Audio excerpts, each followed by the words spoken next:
Bismillahirrahmanirrahim. Assalamualaikum warahmatullahi wabarakatuh. Alhamdulillahi rabbil alamin.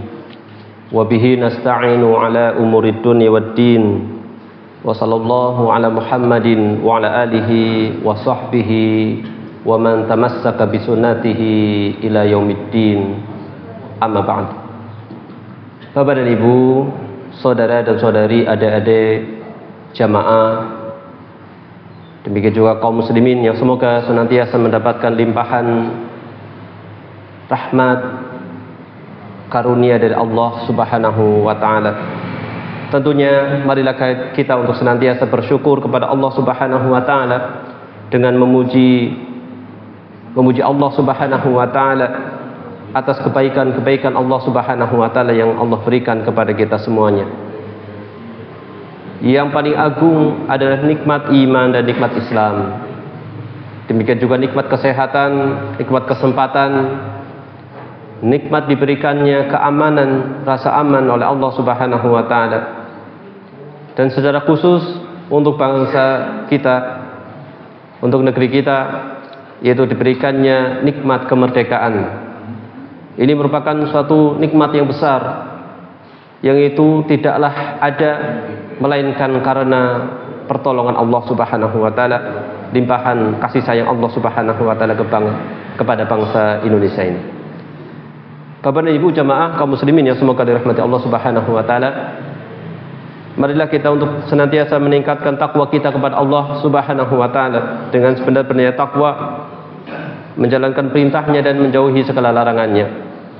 Semoga salawat dan salam akan senantiasa tercurahkan kepada Nabi yang mulia, Nabi akhir zaman, Nabi Muhammad sallallahu alaihi wasallam. Demikian juga kepada keluarga beliau, para sahabat dan segenap umatnya yang mengikuti ajarannya hingga akhir zaman nanti. Bapak dan Ibu jamaah kaum muslimin yang semoga dirahmati Allah Subhanahu wa taala. Ada pertanyaan, mengapa Allah Subhanahu wa taala mengkisahkan kepada kita di dalam Al-Qur'an, yaitu tepatnya di dalam surat Al-Buruj, mengenai kisah Ashabul Ukhdud? Mengapa Bapak Ibu? Meskipun secara umum ya disebutkan di dalam surat Al-Buruj. Ya, kita ulangi dulu artinya, atau kita ulangi ayatnya dan artinya. Allah Subhanahu wa taala berfirman, Qutila ashabul ukhdud. Setelah Allah Subhanahu wa taala bersumpah dengan langit yang memiliki gugusan-gugusan bintang dan hari yang disaksikan, demikian juga bersumpah kepada atau dengan saksi dan yang disaksikan, maka di ayat selanjutnya Allah Subhanahu wa taala mengkisahkan qutila ashabul ukhdud. Celakalah, binasalah ashabul ukhdud, orang-orang yang telah membuat parit kemudian mengobarkan api dan menyiksa siapa saja yang beriman kepada Allah Subhanahu wa taala ke dalam kobaran api tersebut. An-nari dzatil waqud, yaitu api yang berkobar. Idhum 'alaiha qu'ud, sedangkan mereka itu berdiri di tepiannya menyaksikan siapa saja yang disiksa oleh mereka. Wa hum 'ala ma yaf'aluna bil mu'minina syuhud, dan mereka menyaksikan terhadap perbuatan mereka kepada orang-orang yang beriman. Wa ma naqamu minhum illa ayyuminu billahil azizil hamid. Tidaklah mereka itu menyiksa orang yang beriman melainkan apa? Karena mereka itu beriman kepada Allah Al-Aziz Al-Hamid, yaitu Allah yang maha perkasa, maha terpuji. Pertanyaannya, mengapa Allah Subhanahu wa taala mengabarkan atau mengkisahkan kisah Ashabul Ukhdud ini? Mengapa Bapak Ibu? Kira-kira apa? Sebenarnya sudah terjawab di ayat terakhir tadi. Wa ma naqamu minhum illa ayyuminu billahil azizil hamid. Mereka itu disiksa karena mereka itu beriman kepada Allah Subhanahu wa taala. Disebutkan alasannya, disebutkan oleh para ulama bahwasanya Allah Subhanahu wa taala memberitahukan kepada kaum mukminin dari umat ini di dalam ayat yang mulia tadi, surat Al-Buruj, apa yang dihadapi, apa yang dirasakan oleh orang-orang terdahulu yang mereka itu mentauhidkan Allah Subhanahu wa taala, yang mereka itu beriman kepada Allah Subhanahu wa taala. Ya. Dan mereka mengalami siksaan yang begitu keras. Gara-gara apa? Gara-gara mereka itu mentauhidkan, beriman kepada Allah Subhanahu wa taala. Demikian juga Rasulullah sallallahu alaihi wasallam mengkisahkan dengan kisah yang panjang tentang seorang pemuda yang dia mendapatkan ujian oleh Allah Subhanahu wa taala, dari Allah Subhanahu wa taala. Kemudian dia bersabar terhadap ujian tersebut. Demikian juga orang-orang yang beriman mengikuti pemuda tersebut. Bapak dan Ibu jemaah kaum muslimin yang semoga dirahmati Allah Subhanahu wa taala. Ya. Kita akan menyampaikan kisah tentang pemuda yang beriman kepada Allah Subhanahu wa taala yang dikisahkan oleh Rasulullah sallallahu alaihi wasallam, dan ini adalah rangkaian dari kisah Ashabul Ukhdud. Ya. Seperti itu. Kita akan sampaikan sebuah hadis yang cukup panjang yang diriwayatkan oleh Imam Muslim dari sahabat Suhaib radhiyallahu anhu, bahwasanya Rasulullah sallallahu alaihi wasallam bersabda atau bercerita, mengkisahkan, kana malikun fi man qablakum. Dikisahkan bahwasanya dahulu ada seorang raja, yaitu dari umat terdahulu sebelum kalian, kata Rasulullah sallallahu alaihi wasallam. Wa kana lahu sahir. Raja tersebut punya ahli sihir, tukang sihir. Ya, jadi ini memang sudah kebiasaan para penguasa dari dulu, bahkan sampai sekarang. Ketika tidak berjalan sesuai dengan syariat Allah, maka biasanya ada backingannya itu tukang sihir. Ya, seperti itu. Disebutkan raja ini memiliki tukang sihir. Falamma kabara qala lil malik. Ketika tukang sihir ini sudah berusia lanjut, sudah tua, sudah sangat tua, tukang sihir ini berkata kepada raja, ibaratnya itu curhat ya, curhat kepada raja, menyampaikan unek-uneknya. Ini kode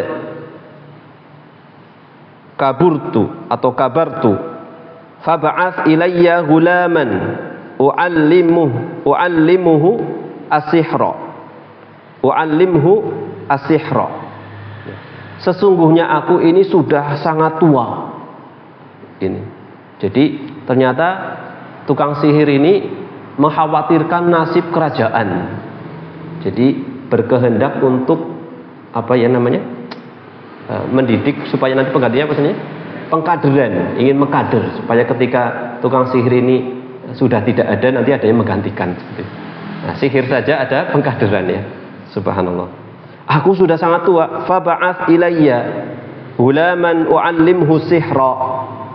Maka tolong wahai raja, utuslah untukku seorang pemuda saja, satu saja, untuk aku ajarkan sihir. Gitu. Utus satu saja untuk menggantikan peranku nanti di kerajaanmu. Nah, tentunya raja menyambut baik karena ini menyangkut kemaslahatan kerajaan tersebut ya, kemaslahatan kerajaan tersebut. Menunjukkan raja ini menganggap penting posisi tukang sihir ketika itu. Faba'atha ilaihi hulaman yu'allimuhu. Lalu diutuslah kepadanya seorang pemuda untuk dia ajari, menjadi muridnya. Ya. Di sini tidak disebutkan siapa namanya ya. Wa kana fi tariqihi. Nah, jadi pemuda ini seperti sekolah ya, dia pulang pergi gitu, pulang pergi dari rumah kemudian menuju ke kerajaan untuk diajarkan sihir oleh si tukang sihir tadi. Ketika sang pemuda sedang melakukan perjalanan menuju tukang sihir yaitu gurunya, idza salaka, ketika pemuda ini berjalan, kana fi tariqihi rohib, di tengah perjalanan dia menjumpai seorang pendeta, ahli ibadah. Nah, rohib di sini ahli ibadah yang masih mentauhidkan Allah Subhanahu wa taala. Ya. Faqa'ada ilaihi wa sami'a kalamahu fa'ajabahu. Lalu pemuda tadi duduk menemui atau duduk di samping ahli ibadah tersebut dan mendengar petuah-petuahnya. Lalu pemuda tadi itu takjub dengan penjelasan-penjelasan ahli ibadah tadi, si rohib tadi. Kita sebut saja rohib itu ya. Nanti kalau rohib berarti ahli ibadah, kalau sahir berarti tukang sihir gitu nggih. Ya.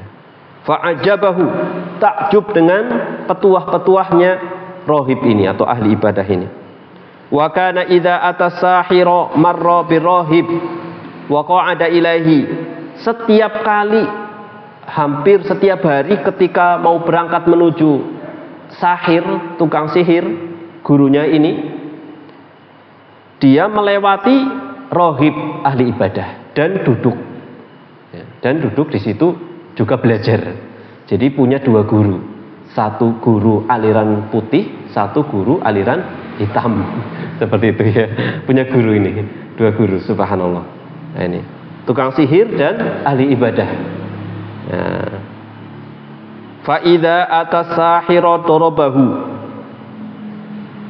Ketika dia mendatangi gurunya si tukang sihir, maka dia dipukul. Dipukul kenapa? Karena terlambat. Nah, ternyata belajar sihir pun harus disiplin ya. Tidak boleh terlambat gitu. Ya, subhanallah. Dipukul, hukum, disetrap. Fasyaka dzalika ila rohib. Karena punya guru yang lain, dia mengeluhkan perlakuan gurunya si tukang sihir ini kepada guru yang satu, yang aliran putih, yaitu ahli ibadah. Faqala, maka diberikan pesan, dinasehati oleh gurunya. Idza khasyita sahir, jika engkau takut kepada gurumu yang tukang sihir itu, maka katakan saja, nah, mengapa alasanmu itu terlambat? Sebutkan alasannya. Habasani ahli, aku mau berangkat tetapi ada keperluan, ditahan oleh keluargaku, disuruh oleh ibu atau apa, ya akhirnya terlambat. Wa idza khasyita ahlak, dan jika kamu takut dimarahi orang tuamu, maka katakan alasannya. Habasani asahir, pelajarannya ada tambahan pelajaran ilmu sihir tingkat berapa gitu mungkin ya. Jadi terlambat pulang. Ini jadi nanti kalau takut terlambat ke gurunya yang tukang sihir, bilang saja ini disuruh oleh orang tua. Ketika nanti terlambat pulang, bilang saja ditahan oleh gurunya, seperti itu. Nah, ini ahli ibadah tapi ngajarin seperti itu ya. Berarti untuk keamanan seperti itu. Biar nanti bisa belajar sama aliran putih. Ya, seperti itu. Fabainama huwa ala dzalika id ata ala dabbatin azimatin qad habasatin nas. Ini entah di hari keberapa dia rutinitasnya seperti itu, dari rumah menuju ke kerajaan untuk belajar sihir. Ternyata dia selalu mampir di tengah-tengah itu menemui gurunya yang ahli ibadah. Ya, suatu ketika dalam rutinitas dia pulang pergi ya untuk belajar tadi, di tengah perjalanan dia dihadang oleh seekor makhluk yang sangat besar, binatang melata yang begitu besar, entah wujudnya apa ya, intinya besar sekali, sampai-sampai menghalangi jalan hingga manusia itu tidak berani ke situ, tidak berani lewat situ. Nah, faqala, lalu pemuda tadi mengatakan, al-yauma a'lamu asahiru afdol am ar-raghibu afdol. Hari ini adalah hari penentuan. Apa? Manakah dua guruku ini yang paling utama? Apakah tukang sihir atau rohib ahli ibadah? Bagaimana cara menentukannya? Ya. Ini spontanitas saja. Fa akhadha hajaron. Lalu pemuda tadi mengambil batu. Dan mengatakan, Allahumma in kana amru rohib ahabba ilaika min amri sahir faqtul hadhihi dabbah hatta yamdin nas. Ya Allah, dia berdoa kepada Allah, sekiranya rohib guruku, rohib ini, ahli ibadah ini lebih engkau cintai daripada apa? Daripada tukang sihir ini, ya, lebih engkau cintai rohib daripada sahir, maka matikanlah, bunuhlah binatang yang besar ini, ya, sampai atau sehingga orang-orang bisa lewat jalan tersebut. Dengan batu dia lempar. Secara ukuran itu tidak mungkin, tetapi dia berdoa, ternyata Allah mengabulkan, ya. Faromaha faqatalaha wa madun nas. Ternyata apa? Binatang tersebut mati dengan lemparannya tadi. Seperti itu. Masya Allah. Lalu dia membunuhnya dan manusia bisa melewati jalan tersebut. Fa'atar rohib fa'akhbarahu. Setelah itu dia menemui gurunya, ahli ibadah, dan menceritakan kejadian tersebut. Apa yang dikatakan oleh gurunya yang ahli ibadah? Ai bunayya antal yaum afdalu minni. Nah, Ananda, anakku, engkau pada hari ini lebih utama daripada diriku. Ibaratnya lebih sakti gitu. Lebih sakti. Wis bisa mateni binatang sing gede banget gitu. Ya, engkau sudah melampaui ilmunya daripadaku. Engkau lebih utama daripadaku. Qad balagha min amrika ma ara wa innaka satubtala. Sungguh engkau telah melampaui batas dari urusanmu. Jadi engkau belajarnya ini sudah lewat, ya, lewat dari standar yang apa ya, standar minimalnya sudah melampaui jauh, seperti itu ya. Ada KKM-nya mungkin, dia sudah melampaui KKM jauh, udah lulus ibaratnya. Nah, ma'araf ini sebatas apa yang saya pandang, sepengetahuanku kamu sudah lulus, sudah melampaui ilmunya, ya. Tetapi ingat, engkau akan diuji oleh Allah Subhanahu wa ta'ala. Konsekuensinya akan mendapatkan ujian. Fa ini betulita fala tadulla alayya. Jika engkau sedang diuji, tolong jangan beritahukan siapa-siapa, saya ini gurumu. Anggap kita tidak ada hubungan sama sekali, ya, seperti itu. Ini urusanmu dengan kamu sendiri, seperti itu, ya, dengan itu. Jadi jangan sangkut pautkan saya, kata gurunya yang rohib ini, ya. Wa kanan hulamu yubriul akmaha wal abros. Ternyata apa? Setelah itu pemuda tadi bisa dengan seizin Allah menyembuhkan orang yang buta dari lahir. Akmah itu buta dari lahir. Adapun akma itu buta karena karena suatu cedera dan seterusnya. Jadi akmah itu buta dari lahir. Dan abros, belang, penyakit. Intinya bisa menyembuhkan penyakit buta dan belang. Wa yudawin nas min sairil adwa, bahkan mengobati segala penyakit dengan seizin Allah tentunya. Dengan seizin Allah. Berarti kan ilmunya sudah luar biasa tuh. Ya, Masya Allah. Ya. Fasami'a jalisun lil maliki kana qad amiya. Berita tentang kehebatan dari pemuda tadi sampailah ke telinga menteri raja yang kondisinya itu mengalami kebutaan. Jalis itu menteri yang biasa duduk bersama raja. Berarti raja sudah tahu menterinya buta apa tidak? Tahu, ya kan? Sudah tahu. Menterinya itu, salah satu menterinya itu buta. Fa'atahu bihadaya katsirah. Maka menteri tadi akan menghadiahkan dengan hadiah sangat banyak kepada pemuda kalau dia bisa menyembuhkan menteri tadi dari kebutaan. Dan mengatakan, mahahuna laka ajma'in anta syafaitani. Ini semua kamu ambil hadiah ini, borong semua hadiah ini, jika engkau bisa menyembuhkanku. Ya, seperti itu. Maka pemuda tadi mengatakan, inilah ashfi ahadan. Sejatinya aku tidak bisa mengobati, menyembuhkan seorang pun. Innama yashfillahu ta'ala. Hanyalah yang menyembuhkan itu Allah subhanahu wa ta'ala. Ini subhanallah, menunjukkan apa? Dia imannya lurus dan tauhidnya bagus. Wah, bukan ini saya seperti itu ya. Ini bukan, tetapi Allah subhanahu wa ta'ala. Fa in amanta billahi ta'ala da'autullaha fasyafaqa. Jika engkau mau beriman kepada Allah yang menyembuhkan penyakit-penyakit ini, niscaya aku akan berdoa kepada Allah, lalu Allah akan menyembuhkanmu. Seperti itu. Syaratnya itu beriman. Fa amana billahi ta'ala fasyafahu Allah ta'ala.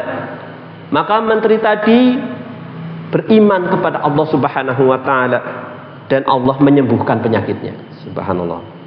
Fa'atal malika fajalasa ilaih kama kanat yajlis. Nah, di hari berikutnya dinas lagi, rutinitas dinasnya si menteri mendatangi raja dalam keadaan berbeda dengan keadaan kondisi sebelumnya, yaitu sudah bisa melihat dan dia duduk sebagaimana biasa dia duduk bersama raja. Lalu raja bertanya, man radda alaika basarak. Siapa gerangan yang telah mengembalikan penglihatanmu wahai menteri? Qala Rabbi. Jawabannya apa? Rabbi artinya adalah Robku. Rob di sini adalah yang menciptakan, yang memiliki dan mengatur, yaitu Allah Subhanahu wa taala. Maka raja keheranan, dia bertanya lagi, walaka rabbun ghairi? Apakah engkau memiliki Rob selainku?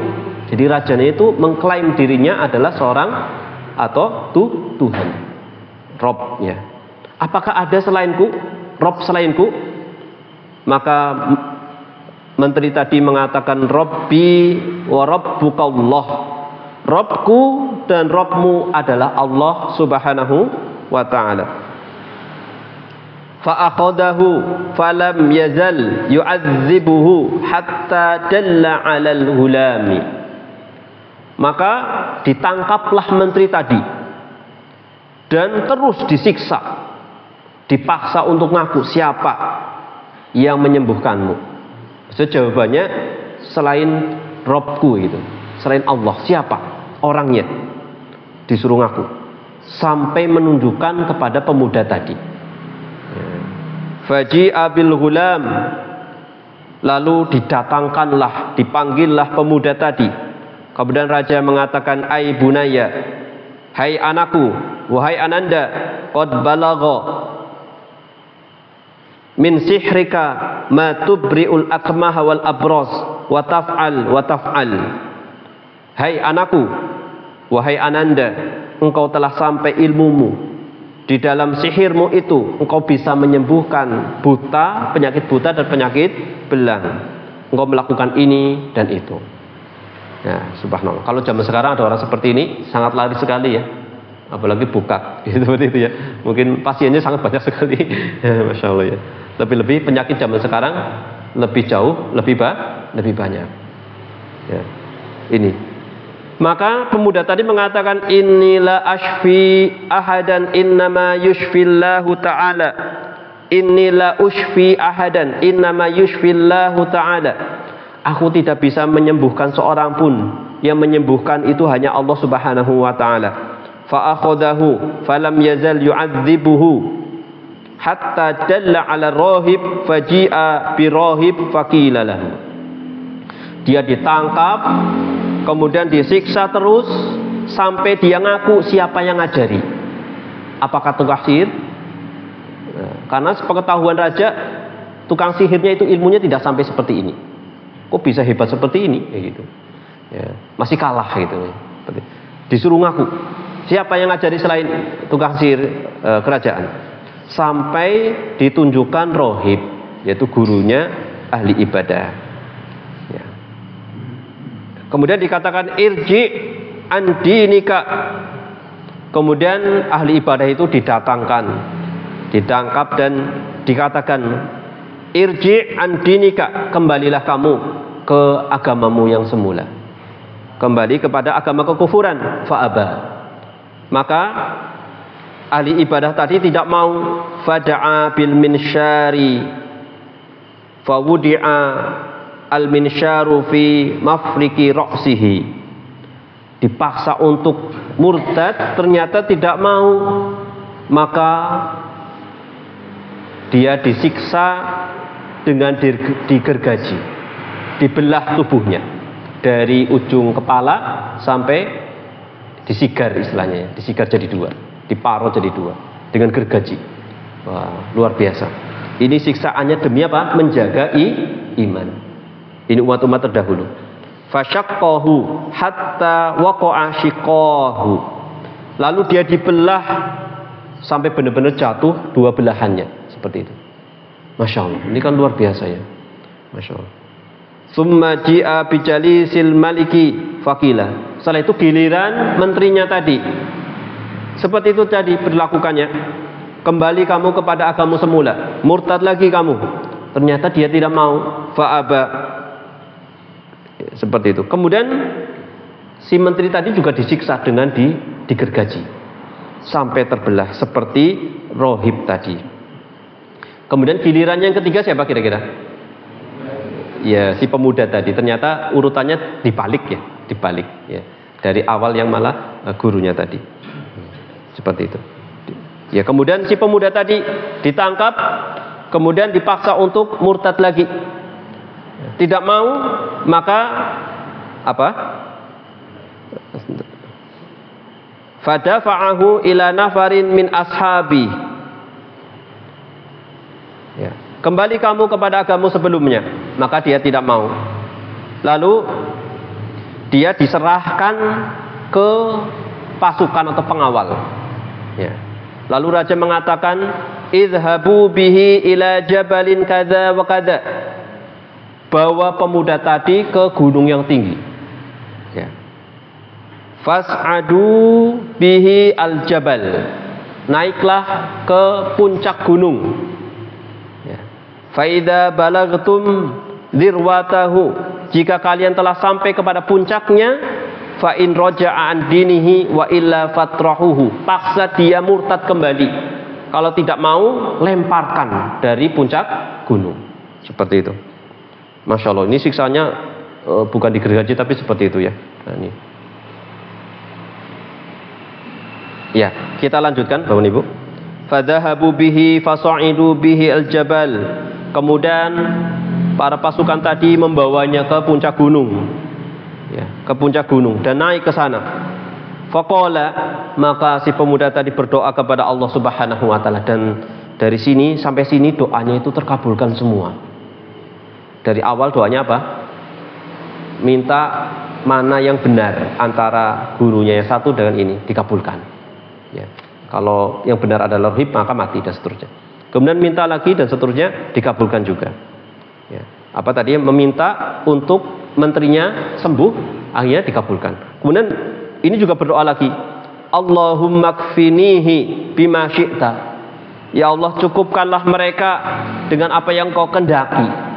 Jadi lindungilah aku dan aku serahkan urusan mereka kepadamu, wahai Allah.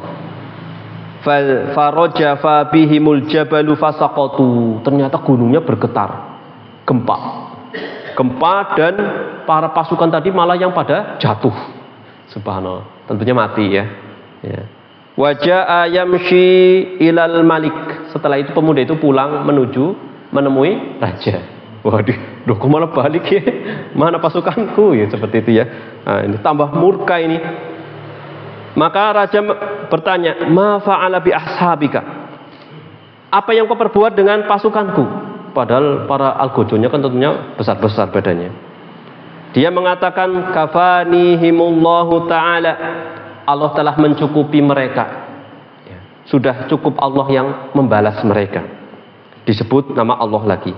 Fadafa'ahu ila nafarin min ashabihi. Setelah itu dia diserahkan kepada algojo yang lainnya, pasukan yang lainnya. Ya, pasukan yang lainnya atau pengawal yang lainnya, prajurit yang lainnya. Tetapi ini siksaannya berbeda lagi. Dan raja mengatakan, idhabu bihi fahmiluhu fi kurkurin wa tawassatu bihil bahra.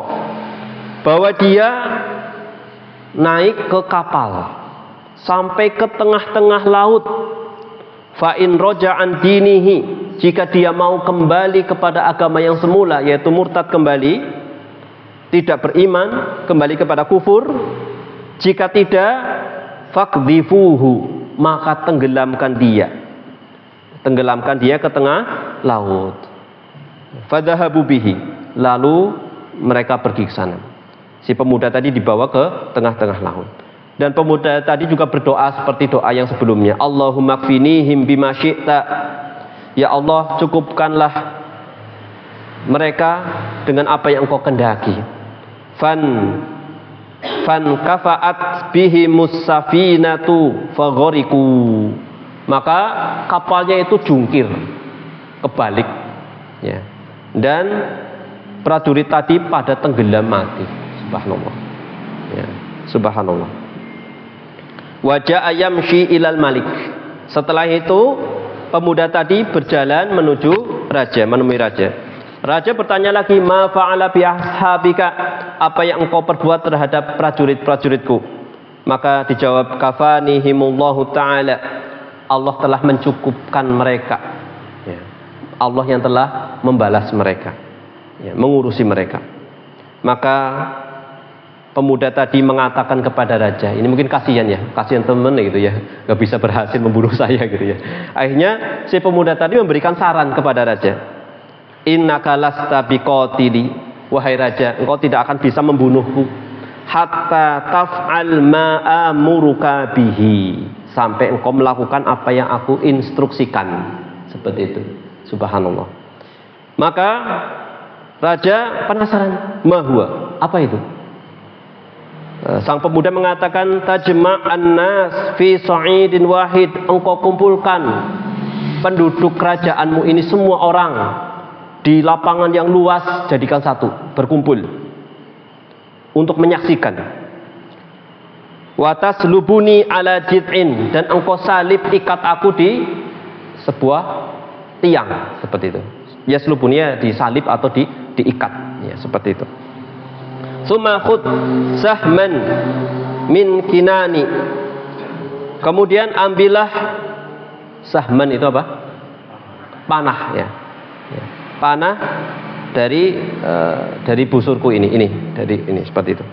Summa du'is sahma fi kabidil qaus, letakkan apa tadi? Busur ininya ya. Kalau ini apa? Anak panah ya. Anak panahnya tepat di tengah-tengah busur, ya. Summakul, kemudian ucapkan bismillahi rabbil hulam. Sambil mengucapkan apa? Ketika mau mana? Dengan menyebut nama Allah, Robnya pemuda tadi, ya. Summa irmini, kemudian panahlah aku, seperti itu. Ini malah minta dipanah gitu ya. Tetapi memang ada kemaslahatan nanti kedepannya pada beriman kepada Allah Subhanahu wa ta'ala.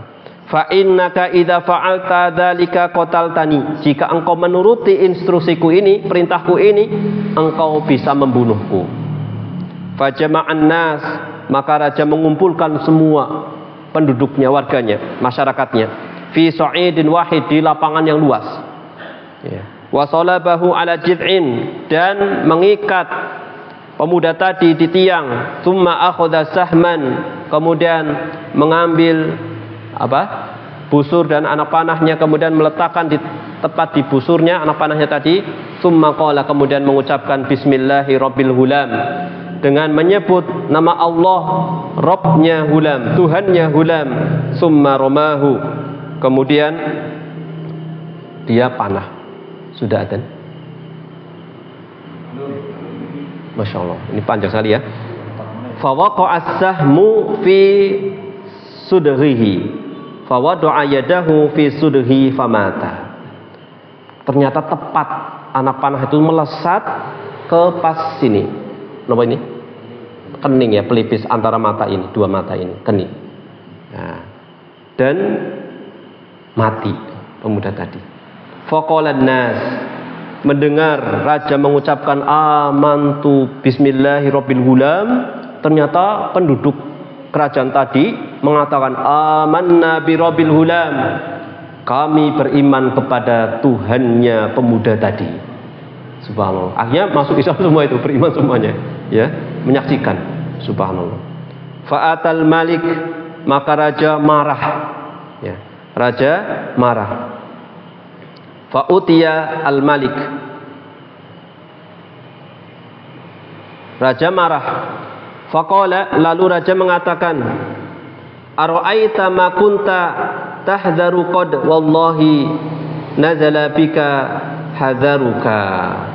Ada yang mengatakan, engkau telah melihat apa yang menjadi kekhawatiranmu, ketakutanmu selama ini. Allah telah menurunkan apa yang engkau khawatirkan dengan perbuatanmu sendiri, gitu ya, seperti itu. Qad amanan nas, sungguh manusia itu telah beriman kepada Allah. Fa amara bil ukhdudi bi afwahis sakak, maka raja memerintahkan prajuritnya untuk membuat parit yang besar pada setiap jalan. Ya. Fahuddat wa usrim wa udrim fiha an-niran. Kemudian dibuat parit dan dikobarkan api yang besar di situ. Ya. Dan dikobarkan api di parit tersebut. Wa qala man lam yarji' an dinihi fakhimuhu fiha. Siapa saja yang tidak mau murtad lagi, tidak mau kembali kepada agamanya lagi yang dulu, maka akan diceburkan ke parit tersebut, disiksa di situ, dilemparkan. Iktahama, dalam riwayat lain disebutkan iktahim, lemparkanlah. Ya.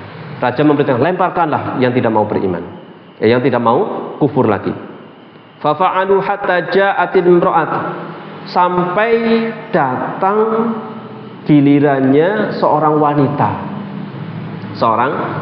Wa ma'aha sabiyun laha, yang punya anak yang masih kecil, yang masih di dalam timangannya. Ya. Fataqa'asat an taqa'a fiha, dia ragu-ragu. Aduh, menyelamatkan diri, kembali murtad atau mati, seperti itu, antara dua hal itu. Ya. Faqala lahal hulam, ternyata anaknya tadi berbicara. Ya ammah, ya ummah, isbiri fa innaki 'alal haq. Wahai ibuku, bersabarlah, sesungguhnya engkau itu berada di atas kebenaran. Jadi memilih menceburkan diri ke kobaran api, seperti itu. Inilah kisah Ashabul Ukhdud yang diceritakan oleh Rasulullah Shallallahu alaihi wasallam. Inilah gambaran bagaimana dahsyatnya umat-umat terdahulu dalam mempertahankan keimanannya, Bapak Ibu. Ya, Masya Allah. Ya, mudah-mudahan ini hanya dibacakan hadisnya atau kisahnya, bisa kita ambil kesimpulan. Ini banyak sekali tapi waktunya nggak cukup. Ya, wallahu taala alam bisawab. Mudah-mudahan bisa kita ambil ibrah atau hikmah dari kisah tadi. Nah, bisa jadi nanti suatu ketika akan disampaikan lagi di masjid ini, yaitu karena hadis ini terdapat di dalam kitab Riyadhus Shalihin, ya. Mungkin suatu ketika pemateri Riyadhus Shalihin juga akan menyampaikan kisah ini lagi. dan akan lebih ini lagi, dan mungkin ada tambahan-tambahan pelajaran yang bisa kita ambil. Ya, demikian Bapak Ibu yang bisa disampaikan jemaah kaum muslimin yang semoga dirahmati Allah Subhanahu wa taala. Kita cukupkan dengan membaca dan menerjemahkan kisah yang disebutkan oleh Rasulullah Shallallahu alaihi wasallam tadi. Insyaallah pada pertemuan berikutnya kita akan lanjutkan tafsir surat Al-Buruj di bagian yang terakhir, di ayat-ayat yang terakhir. Dengan seizin Allah Subhanahu wa ta'ala. Semoga Allah memudahkan segala urusan kita. Demikian Bapak Ibu yang bisa saya sampaikan. Mohon maaf apabila ada hal yang kurang, dan terima kasih atas perhatian Bapak Ibu semua. Semoga Allah memberkahi dan mengampuni dosa-dosa kita semuanya. Wabillahi taufiq wal hidayah. Subhanakallahumma bihamdika asyhadu an la ilaha illa anta astaghfiruka wa atubu ilaik. Wa sallallahu ala Muhammadin wa ala alihi wa sahbihi wa baraka wa salam. Akhirul kalam. Alhamdulillahirabbil alamin. Wassalamualaikum warahmatullahi wabarakatuh.